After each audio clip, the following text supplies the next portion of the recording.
اور پھر یونس علیہ الصلوۃ والسلام کے واقعے کو اس ضمن میں بیان فرمایا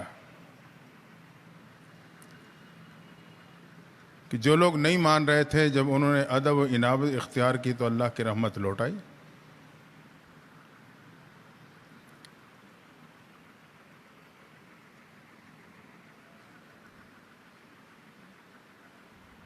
یونس علیہ الصلوۃ والسلام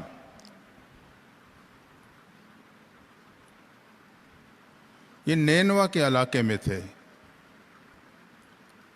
یہ بڑی بڑی بستیاں ہیں شام اور عراق کے درمیان میں۔ بنی اسرائیل فلسطین میں آباد تھے۔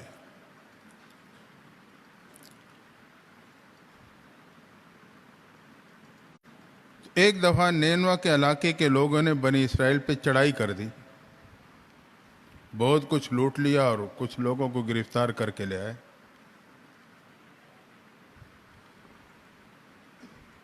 اس وقت بنی اسرائیل میں جو اولو العزم ایک پیغمبر تھے جن کا نام شعیہ علیہ السلام، وقت کا حکمران ان کا مطیع تھا۔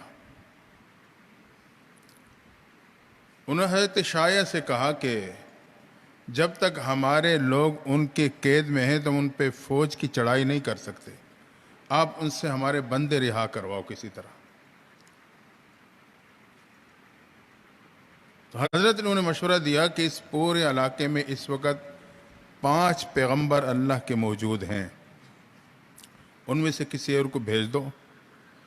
بادشاہ نے کہا کہ آپ ہی انتخاب کرو۔ تو آپ نے ان میں سے حضرت یونس علیہ السلام کا انتخاب فرمایا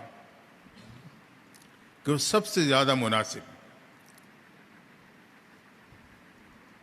تو یہ بادشاہ یونس علیہ السلام کی خدمت میں آیا، انہیں حضرت شعیہ علیہ السلام کا پیغام دیا کہ وہ یہ حکم دے رہے ہیں۔ انہوں نے کہا دیکھو میں اگر جاؤں گا تو میرے عبادت میں بہت خلل آئے گا، لیکن حضرت شعیہ علیہ السلام کا حکم ہے، وہ ایک اللہ کا حکم ہے، انکار نہیں کیا۔ گئے نینوا کے علاقے میں ان لوگوں کے پاس، وہاں کے بادشاہ سے ملے، کہا کہ بنی اسرائیل کو چھوڑ دو، آزاد کر دو۔ وہ بادشاہ بہت سختی سے پیش آیا، کافی تلخی کے ساتھ اس نے سوال جواب کیے۔ انہوں نے کہا کہ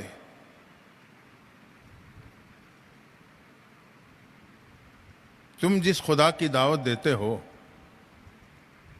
اگر وہ نہ چاہتا تو ہم انہیں گرفتار کر سکتے تھے، اس نے چاہا ہم نے اسے کر لیا، نہیں تو اس وقت وہ مدد کر لیتا بنی اسرائیل کی، کیوں نہیں مدد کی؟ بڑا سخت انداز۔ یونس علیہ السلام روزانہ جاتے، اس کی باتیں سن کے آ جاتے، اگلے دن پھر 3 دن مسلسل گئے، لیکن وہ ٹس سے مس نہیں ہوا۔ آخر کار آپ کو غصہ بھی آیا، ملال بھی ہوا، آپ نے بد دعا کر دی، اللہ انہیں ہلاک کر دی۔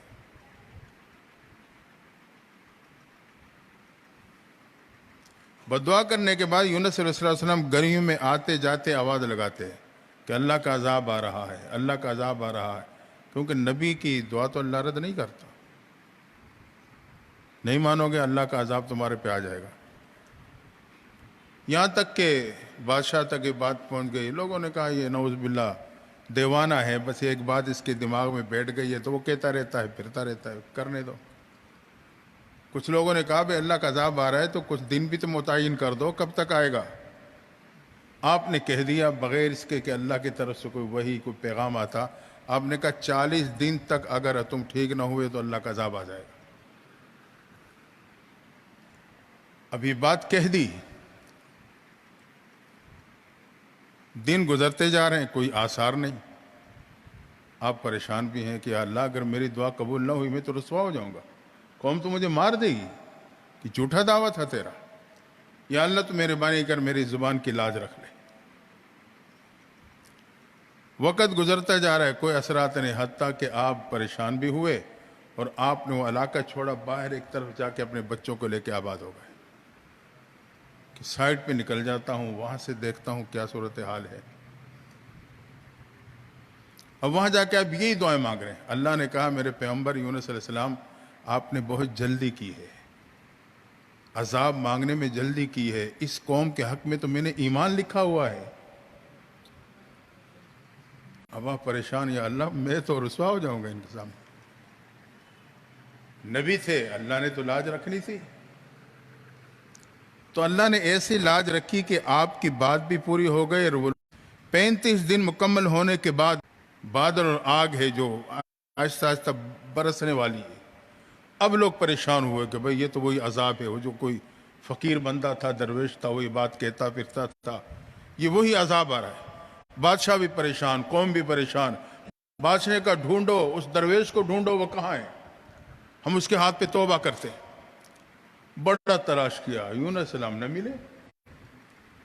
ایک اللہ والے کو پا لیا، اس کے ہاتھ پوری قوم نے توبہ کر کے ایمان قبول کر لیا. ایمان قبول کیا، ادھر عذاب ٹل گیا.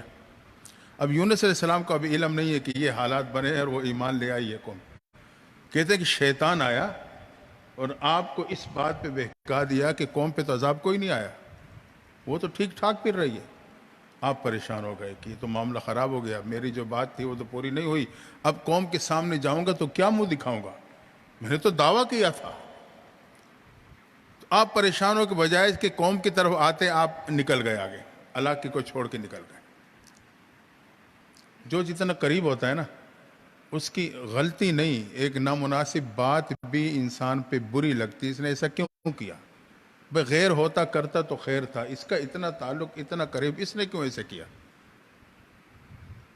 نبی تھے، اللہ کو وہ انداز ان کا پسند نہیں آیا کہ انہوں نے میرے پیغام اور وحی کی انتظار نہیں کی اور اسی طرح علاقہ چھوڑ کے نکل گئے. اللہ کو یہ بات پسند نہیں آئی. اب اللہ کی طرف سے آزمائش متوجہ ہونے لگی. وقت کے انبیاء پہ آزمائشیں آئیں. آپ بچوں کو لے کے چل پڑے. ایک جگہ پہ دریا کے کنارے پہ درخت کے نیچے اپنی بیوی اور 2 بچے تھے، انہیں بٹھائے، قضاء حاجت کے لیے چلے گئے. آپ قضاء حاجت کے لیے گئے. وہاں اس علاقے کے ایک شہزادہ تھا جو سواری پہ اپنے ساتھیوں کے ساتھ گزر رہا تھا. اس نے دیکھا ایک نوجوان خوبصورت خاتون 2 بچوں کے ساتھ بیٹھی ہے. وہ اوباش قسم کا بندہ تھا. اس نے کہا کہ اسے پکڑ لو. آپ کے گھر والوں کو اٹھایا اور لے گیا. وہ بڑی چیختی رہی کہ میں نبی کی بیوی ہوں، خدا کے لیے مجھے ہاتھ نہ لگاؤ. اس نے گرفتار کروایا، اٹھوایا اور لے گیا. آپ جب قضاء حاجت سے واپس دیکھے تو بیوی نہیں. پریشان ہو گئے، سمجھ گئے کہ ابتلا شروع ہو چکی، آزمائش آ گئی ہے میرے. جب آپ پہلے چل رہے تھے، پیدل تھا، ایک بچہ آپ نے اٹھایا ہوا تھا، ایک گھر والوں نے اٹھایا ہوا تھا. اب گھر والے غائب ہو گئے، کوئی لے گیا، اغوا کر گیا. اب 2 بچے ہیں. آپ نے کیا کیا کہ اب دریا پار ہونا تھا تو ایک بچے کو وہیں چھوڑا، دوسرے کو کندھے پہ بٹھایا کہ اسے میں دریا پار کر دوں پھر دوسرے کو لے آؤں گا. اب آپ درمیان میں پہنچے تھے دریا میں کہ دیکھیں پیچھے بھیڑیے نے اس بچے کو اٹھا لیا. اس کی چیخیں سنی تو آپ جب اس کی طرف دوڑنے لگے، جو بچہ آپ کے کندھے پہ تھا وہ دریا میں گرا، پانی بہا کے لے گئی. اب دونوں بچے بھی گئے. اتنی بڑی آزمائش وقت کے نبی پہ. بیوی بھی گئی، بچے بھی گئے. اب آپ دریا کے کنارے پہ جا رہے ہیں، تنے تنہا ہیں. ایک جہاز، کشتی مسافروں کو لے کے جا رہی تھی. آپ نے کہا میں بھی غریب مسافر ہوں، کرایہ تو نہیں ہے، مجھے اپنے ساتھ سوار کر لو، مجھے بھی لے جاؤ. انہوں نے کہا چلو ٹھیک ہے. مسافر ہے، ساتھ بٹھا لیا. ساتھ بٹھایا. جب وہ درمیان میں پہنچی کشت تو طوفان نے گھیر لیا. انہوں نے یہ سوچا کہ چلو فقیر ہے، اللہ والا ہے، اس کی برکت سے ہم بعافیت پہنچ جائیں گے. اللہ کے شان جب وہ درمیان میں پہنچی تو طوفان طغیانی آئی، کشتی رک گئی. اس طوفان میں بڑی پریشانی بن گئی. اللہ نے کہا کہ میرا تجربہ ہے، جب وہ غلام جو مالک کے بغیر اجازت کے بھاگ کے آیا ہو اور وہ کشتی میں سوار ہو تو یہ معاملہ پیش آتا ہے. میں ایک بار آزما چکا. ہمارے میں کوئی ایسا غلام ہے جو مالک سے بھاگ کے آیا. آپ سمجھ گئے، یونس علیہ السلام سمجھ گئے وہ غلام تو میں ہوں. تو اللہ کے حکم کی اجازت کرنے انتظار سے پہلے نکل آیا. پھر انہوں نے کہا کہ دیکھو جو بھی اس میں ہے خدا را وہ اپنے آپ کو پیش کر دے، اسے ہمیں دریا میں پھینکنا پڑے گا. ایک کی جان کی وجہ سے ساری جانیں بچ جائیں گی ورنہ ہم سارے ہلاک ہو جائیں گے. یونس علیہ السلام نے اپنے آپ کو پیش کر دیا، وہ غلام میں ہوں. انہوں نے کہا آپ تو نہیں ہو سکتے، آپ کی خد و خال، آپ کا چہرہ، آپ غلام نہیں ہو سکتے۔ انہوں نے کہا میں ہوں، آقا سے بھاگ کے آیا ہو۔ انہوں نے کہا قرآن اندازی کرتے، اللہ کی شان قرآن اندازی کی، ایک دفعہ، دو دفعہ، تین دفعہ، تینوں مرتبہ یونس علیہ السلام کا نام نکلا۔ حیران لوگ، ایک دفعہ کہ یونس علیہ السلام کا نام نہیں تسلیم کیا سب نے، پھر آپ کا نام نہیں تسلیم، تیسری دفعہ پھر نام، آخر مجبور ہو کے آپ نے کشتی سے چھلانگ لگا دی۔ انہوں نے کہا بھئی آپ جائیں نہیں تو سارے ہلاک ہو جائیں۔ ادھر یونس علیہ السلام نے کشتی سے دریا میں چھلانگ لگائی، ادھر اللہ کے حکم سے ایک بڑی مچھلی منہ کھولے انتظار میں تھی، جیسی چھلانگ ماری مچھلی نے آپ کو نگل لیا۔ لیکن اللہ نے مچھلی کو حکم دیا یہ تیری غذا نہیں ہے کہ اسے ہڑپ کر جائے، یہ خیال رکھنا، یہ تیری غذا لقمہ نہیں ہے کہ اسے ہڑپ کر جائے، اسے تکلیف نہیں پہنچنی چاہیے۔ تیرے پیٹ کو میں نے اس کے لیے مہمان خانہ بنایا ہے یا قید خانہ بنایا ہے، اس کی حفاظت کرنی۔ کہتے وہ مچھلی پانی سے منہ نکال کے منہ کھول کے پھرا کرتی تھی کہ یونس علیہ السلام کو سانس لینے میں تنگی نہ ہو، دریا میں گھومتی تھی 40 دن تک آپ کشتی کے پیٹ میں رہے۔ آخر کار آپ نے اللہ کو ایک عجیب انداز سے پکارا، جس کو ہم اور آپ آیت کریمہ کہتے ہیں، لا الہ الا انت سبحانک انی کنت من الظالمین۔ انسان پہلے کسی بڑے کی بڑائی بیان کرتا ہے، پھر اپنی عاجزی کا اظہار کرتا ہے۔ لا الہ الا انت، اللہ تیرے سوا کوئی عبادت کے لائق نہیں، تو پاک ذات ہے۔ انی کنت من الظالمین، میں اپنے آپ پہ ظلم کرنے والا ہوں۔ کہتے ہیں جب یہ آوازیں فرشتوں نے عرش پہ سنی، ایسے درد بھری آواز تھی، کہا اللہ اتنی درد بھری آواز کس کی ہو سکتی؟ اللہ نے کہا پہچانو۔ اللہ ہم نہیں پہچان رہے۔ کہا یہ میرے بندے یونس علیہ السلام کی آواز۔ اچھا، جس کے اعمال فوراً قبولیت پہ پہنچتے تھے، یا اللہ اس کی تو مدد فرما، اسے بچا لے۔ فرشتوں نے سفارش کی۔ 40 دن کے بعد اللہ نے مچھلی کو حکم دیا میرے بندے یونس علیہ السلام کو دریا کے کنارے پہ اگل دے۔ مچھلی نکال دیا۔ اب 40 دن میں آپ کا جسم اتنا نازک ہو چکا تھا کہ مکھی اور مچھر کے بیٹھنے کی بھی اس میں قابلیت نہیں رہی تھی، اتنا نازک ہو گیا تھا، جلد اتنی نازک ہو گئی تھی، مکھی مچھر بھی بیٹھتی تو تکلیف ہوتی۔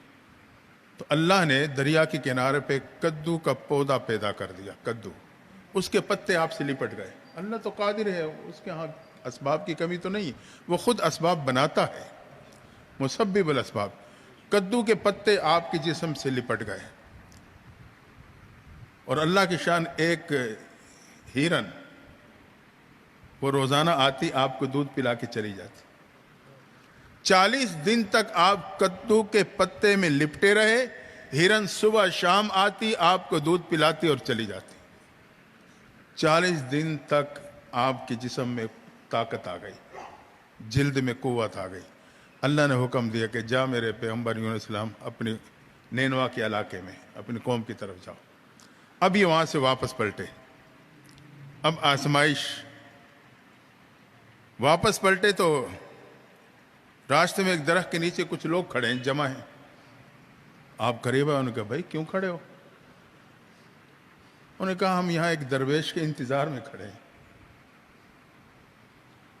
ان کے 2 بچے ہیں، ایک بھیڑیا لے گیا تھا، ایک پانی میں ڈوب گیا تھا، تو لوگوں نے دیکھا تو اس بھیڑیے نے جس بچے کو پکڑا تھا اسے بھی چھڑا لیا، زخمی ہو گیا تھا، اس کا علاج کیا، وہ ٹھیک ہو گیا، اور پانی میں جو بچہ گیا تھا آگے ہمارے بندے تھے، ان کے ہاتھ لگا، ان دونوں بچوں کو ہم پالتے سنبھالتے رہے۔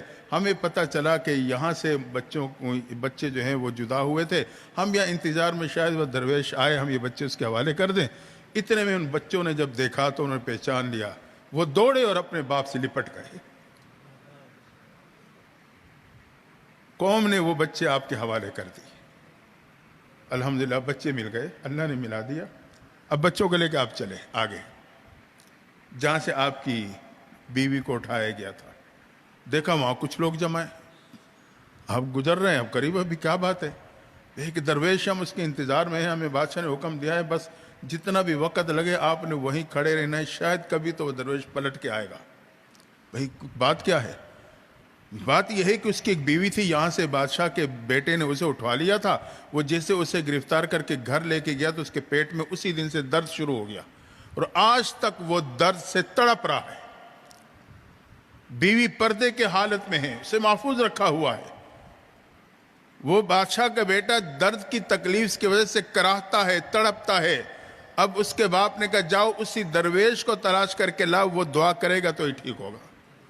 آپ نے کہا ہاں وہ درویش میں ہوں۔ آپ کو لوگ لے گئے بڑے اعزاز کے ساتھ، آپ نے وہاں جا کے اسے دم کیا، اس کے لیے دعا مانگی، اللہ نے اسے شفا دے دی۔ بیوی جو پردے میں باحفاظت موجود تھی، اللہ نے وہ بھی ملا دی۔ آزمائش ختم ہو رہی ہے۔ آپ بیوی بچوں کو لے کے اپنے قوم نینوا کے علاقے کی طرف جانے لگے۔ پہنچنے سے پہلے اطلاع مل گئی بادشاہ کو کہ حضرت یونس علیہ السلام آ رہے ہیں۔ بادشاہ نے اپنے پورے کابینہ کو لیا، بڑے اعزاز کے ساتھ باہر نکلے، اپنے علاقے سے استقبال کیا اور آپ کو بڑے عزت کے ساتھ لے کے اپنے علاقے میں لائے، اور آپ نے پھر وہیں اپنی زندگی گزاری، وہیں آپ کا انتقال ہوا۔ تو کہنے کا مطلب یہ ہے کہ پھر آزمائشیں آتی ہیں تو اس طرح آتی ہیں، تو اگر ادب اور انابت اللہ کی طرف متوجہ ہو جائیں، اللہ کی مان کر چلنے والے بن گئے، تو اللہ تعالیٰ کی رحمت میرے اور آپ کی طرف پھر پلٹ آئے گی اور ہر قسم کے آزمائشوں سے بچ جاؤں گا۔ دعا ہے اللہ تعالیٰ ہمیں عمل کی توفیق عطا فرمائے۔ اللہم صلی علی سیدنا محمد وعلی آل محمد مبارک وسلم۔ یا اللہ سننے سنانے کو قبول فرما، کمی کوتاہی کو معاف فرما، قرآن مجید رمضان کے روزے کی شفاعت عطا فرما، رمضان مبارک کی برکات نصیب فرما۔ اللہ ہم سب کی حاضری کو قبول فرما۔ صلی اللہ تعالی علی خیر خلقہ محمد وآلہ واصحابہ اجمعین۔